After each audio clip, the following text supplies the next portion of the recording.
নমস্কার, আমি শ্রীলেখা। আপনারা দেখছেন বঙ্গবার্তা, সবার কাছে সবার কথা। নাটক কথাটি এসেছে গ্রিক শব্দ থেকে, যার অর্থ করতে বা অভিনয় করতে।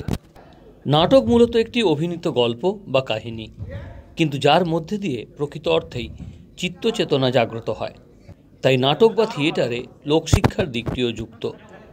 আধুনিক নাটকের জনক ইবসেনের মতে, নাটক বর্তমান সমাজে খারাপ বা অন্যায়ের বিরুদ্ধে চাবুক কষানোর সবচেয়ে শক্তিশালী হাতিয়ার। এ দাবি যে মিথ্যে নয়, তার প্রমাণ ছড়িয়ে রয়েছে। মধুসূদন মঞ্চে আজ বিশ্ব নাট্যচর্চা দিবসে সে কথাই তুলে ধরল পূর্বরঙ্গের নাটক লোকটি। পরিচালনা রোকেয়া রায়, আবহ নির্মাণ মলয় রায়। ভারতবর্ষে নাটকের শুরু কিন্তু বহু আগে, ভরতমুনির সময় থেকে, যখন নাট্যশাস্ত্র রচনা করা হয়েছিল। পাশ্চাত্য দেশে আমাদের মনে হয় যে, বলা হয় যে নাটকের শুরু হচ্ছে পাশ্চাত্য দেশে, ঠিক নয়, ভারতবর্ষেই নাটকের শুরু। কিন্তু যে নাটক আমরা এখন করি, প্রসেনিয়াম থিয়েটার, সেটা কিন্তু তৈরি হয়, প্রথম শুরু হয় গ্রিস দেশে, তারপরে অন্যান্য জায়গায় হয় এবং ভারতবর্ষেও হয়।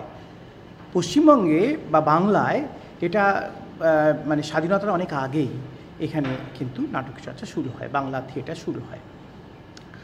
থিয়েটারের প্রাসঙ্গিকতা অতীতে ছিল, বর্তমানে আছে, ভবিষ্যতে থাকবে। সত্যি কথা বলতে কি, রামকৃষ্ণদেব বলেছিলেন থিয়েটারে লোকশিক্ষা হয়। সত্যি কিন্তু থিয়েটারে লোকশিক্ষা হয় যদি থিয়েটারটা সবাই উপলব্ধি করে, অনুভব করে এবং বিশ্বাস করে। যখন করোনা হয়েছিল তখন কিন্তু একটা অন্য সমস্যা তৈরি হয়েছিল। করোনার সময় সবাই বাড়িতে বসেছিল, হাতে হাতে মোবাইল চলে এসছে। এই মোবাইলে আসক্তিটা এত প্রবল হয়, এবং আমি যখন দেখছি যে আমার মুঠোর মধ্যে যাবতীয় এন্টারটেনমেন্ট আমি পেয়ে যাচ্ছি, তখন অলস মানুষের পক্ষে উঠে এসে নাটক দেখার মতন স্পৃহাটা কমতে বাধ্য।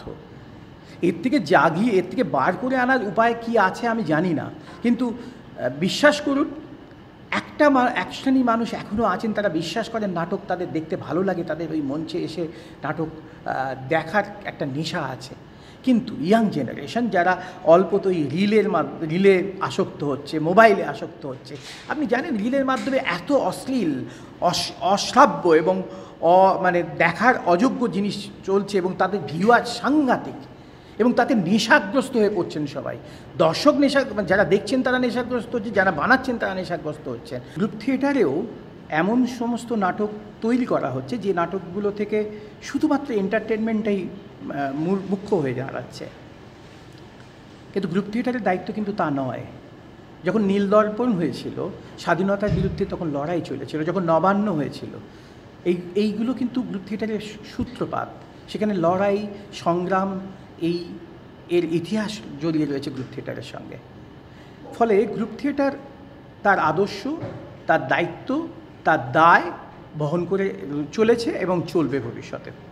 সংস্কৃতিকে পোষণ করার দায়িত্ব কিন্তু রাষ্ট্রের, কারণ সংস্কৃতির মাধ্যমে মানুষের মধ্যে চেতনা তৈরি হয়। কিন্তু যদি রাষ্ট্র ভয় পায় যে মানুষের মধ্যে চেতনা তৈরি করাটাতেই যদি আপত্তি থাকে, চেতনা তৈরি হোক এটা যদি না চায়, তখন রাষ্ট্র নাটক বা এই সংস্কৃতির পৃষ্ঠপোষকতার বড় পরিবর্তে প্রতিবন্ধকতা সৃষ্টি করবে। সেটা বহু জায়গায় বহু সময় হয়েছে। হিটলারের দেশে হয়েছে, আমাদের দেশেও কখনো কখনো যে হয়নি তা নয়, নিশ্চয়ই হয়েছে।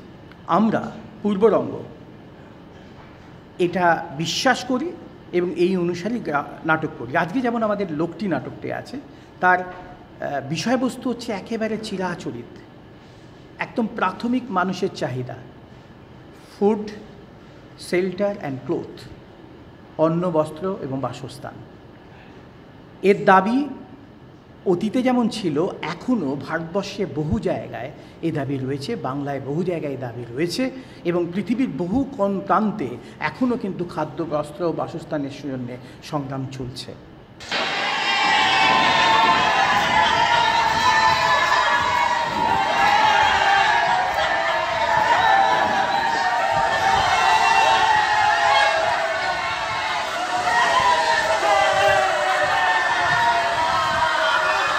নাটকের গুরুত্ব এবং প্রাসঙ্গিকতা যবে থেকে নাটক চালু হয়েছে তবে থেকেই আছে, এখনও তার অসীম গুরুত্ব।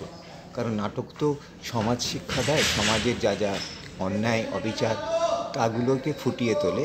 সুতরাং নাটককে তৈরি করার ক্ষেত্রে, নাটক লেখার ক্ষেত্রে সমস্ত কিছু তার মধ্যে প্রভাব পড়ে। আর বিশ্ব নাট্য দিবস উপলক্ষে আজকের দিনে এটার গুরুত্ব অনেকখানি, কারণ সারা পৃথিবী জুড়ে একটা নতুন শক্তি, মৌলবাদী শক্তি যেভাবে উঠে পড়ে সাধারণ মানুষের ওপর চেপে বসতে চাইছে, তার বিরুদ্ধে কিন্তু নাটককে নিয়ে যেতে হবে, নাটককে দিয়ে কথা বলাতে হবে, মানুষকে মধ্যে সচেতনতা আনতে হবে। কারণ রামকৃষ্ণদেব একটা কথা বলেছিলেন, নাটকে লোকশিক্ষা হয়। সেই লোকশিক্ষার ব্যাপারটা থিয়েটারের মাধ্যমেই করা যায় এবং করা উচিত বলে আমি মনে করি আজকের এই বিশ্ব নাট্য দিবস উপলক্ষে।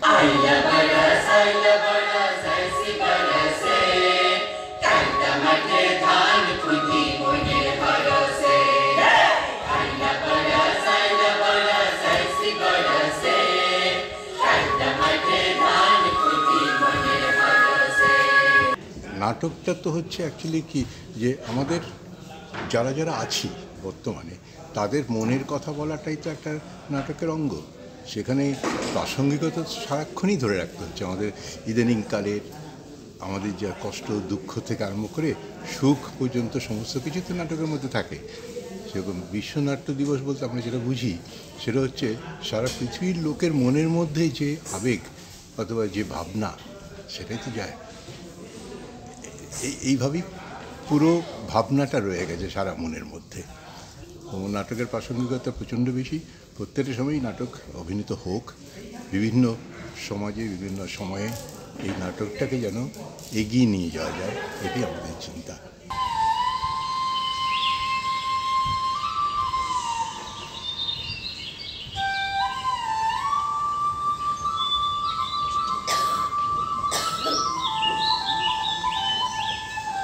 Bureau report, Bangabarta. দেখতে থাকুন বঙ্গবার্তা, সবার কাছে সবার কথা।